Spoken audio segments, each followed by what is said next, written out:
Sivananda and Veda தியானப்பீடத்தின் சார்பாக சகோதர சகோதரிகள் அனைவருக்கும் ஆத்ம வணக்கம். நாம் இன்று சிந்திக்கவிருக்கும் தலைப்பு, தியானம் என்றால் என்ன, தவம் என்றால் என்ன? தியானம் என்றால் தவம் என்றால் இரண்டும் ஒன்றுதானே என்று சிந்திக்க தோன்றும். அது அப்படியல்ல. தியானம் என்பது வேறு, தவம் என்பது வேறு. தியானம் நம்மை போன்ற இல்லற வாழ்க்கையில் வாழ்ந்து கொண்டிருப்பவர்களும் நம்மை போன்ற இகலோக வாழ்க்கையில் இருப்பவர்களும் ஒரு ஆன்மீக சென்டருக்கு சென்றும், ஒரு ஆன்மீக தவ மையத்திற்கு சென்றும், ஒரு சத்சங்கத்திற்கு சென்றும் அங்கே தீட்சை பெற்றுக்கொண்டு அந்த தீட்சை முறையை தினமும் ஒரு அரை மணி நேரமோ மாலையிலோ அல்லது காலையிலோ ஒரு அரை மணி நேரம் போய் அமர்ந்து செய்துவிட்டு வருவது தியானம். இந்த தியானத்தினால் என்ன பயன் கிடைக்கும் என்றால், நம் மன அலைச்சலை சற்று குறைத்து கொள்ளலாமே தவிர வேறொன்றும் பெரிதாக நிகழ வாய்ப்பு இல்லை. தியானம் நம்மை போன்ற இகலோக வாழ்க்கையில் வாழ்ந்து கொண்டிருப்பவர்கள் செய்வது. தவம் என்பது மகரிஷிகளும் ஞானிகளும் யோகிகளும் மகான்களும் செய்வது தவம்.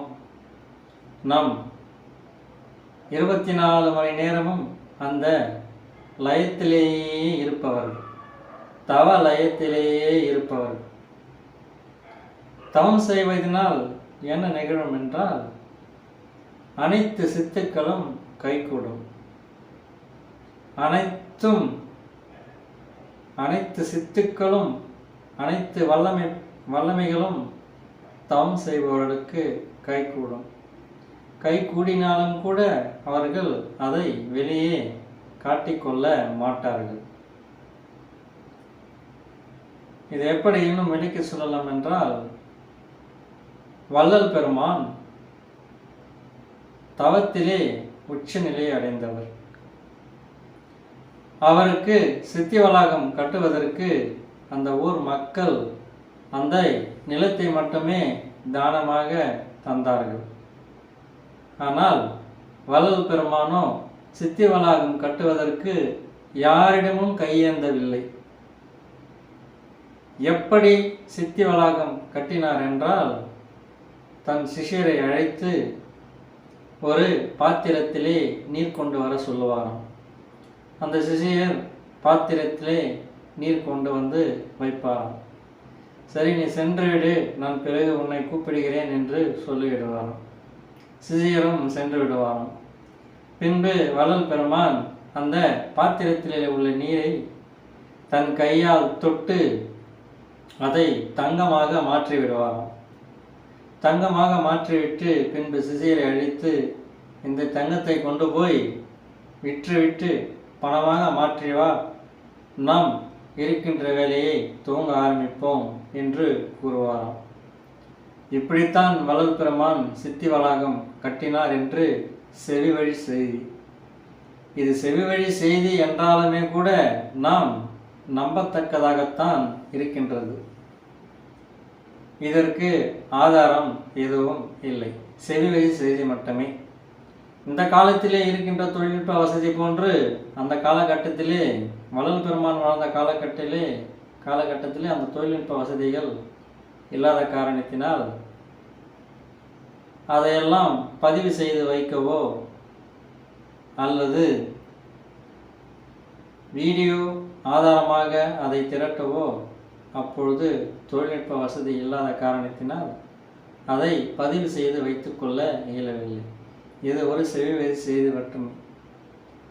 தவ வாழ்பவர்கள் என்ன வேண்டுமானாலும் செய்யலாம், எந்த நிகழ்வை வேண்டுமானாலும் நிகழ்த்தி காட்டலாம், இறந்தவரையும் உயிர்ப்பிக்க வைக்கலாம். இறந்தவரையும் உயிர்ப்பித்த வைத்தவர்தான் வள்ளல் பெருமான். இப்படி மகான்களும் மகரிஷிகளும் யோகிகளும் செய்தது தவம். இந்த மக்களுக்கு ஏதாவது செய்ய வேண்டும் என்று எண்ணிய மகரிஷிகளும் மகான்களும் மட்டும் பூமியை ஒரு 10 அடி ஆழம் தோண்டி பூமிக்கு அடியில் அமர்ந்து தவத்திலே ஈடுபட்டார்கள். தவத்திலே ஈடுபட்டு தவ வலிமையை பெருக்கிக் கொண்டு இந்த மக்களுக்கு ஏதாவது ஒரு நன்மையை நாம் செய்ய வேண்டும் அப்படி என்று ஒரு கருணை உள்ளத்தோடு மக்களோடு மக்களாக வாழ்ந்து மக்களுக்கு பல நல்ல காரியங்களை செய்துவிட்டு சென்றார்கள். இன்னும் சில பேர் மக்கள் தொடர்பு நமக்கு வேண்டாம் அப்படி என்று எண்ணியவர்கள் மலை உச்சியை தேடி சென்றார்கள். மக்களோடு மக்களாக பழகாமல் மலை உச்சியை தேடி சென்று அங்கு அமர்ந்து தவ லயத்திலேயே இருந்து அவர்கள் உச்ச நிலையை அடைந்தார்கள். இப்படி சில மகான்களும் இருக்கின்றார்கள். மக்களின் மீது கருணை கொண்ட மகான்கள் மட்டுமே பூமியை தோண்டி ஒரு 10 அடி ஆழம் அண்டர் கிரவுண்ட் என்று சொல்லுவோம் இல்லையா ஆங்கிலத்தில், அது போன்று உள்ளே அமர்ந்து தியானம் செய்து தன் தவ வலிமையை பெருக்கி கொண்டு மக்களோடு மக்களாக பழகி மக்கள் கேட்கும் குறுக்கு கேள்விகளுக்கும் அவர்கள் பதில் சொல்லிக்கொண்டு மக்களுக்கு பல நல்ல காரியங்களை செய்துவிட்டு சென்றார்கள். இந்த வகையிலே நம்மை போன்று இகலோக வாழ்க்கையில் வாழ்பவர்கள் செய்வது தியானம், மகரிஷிகளும் யோகிகளும் மகான்களும் செய்வது தவம் என்று கூறி இந்த சிந்தனையை இதோடு நிறைவு செய்து கொள்வோம். மீண்டும் அடுத்த பதிவில் சந்திப்போம். நன்றி. ஆத்ம வணக்கம்.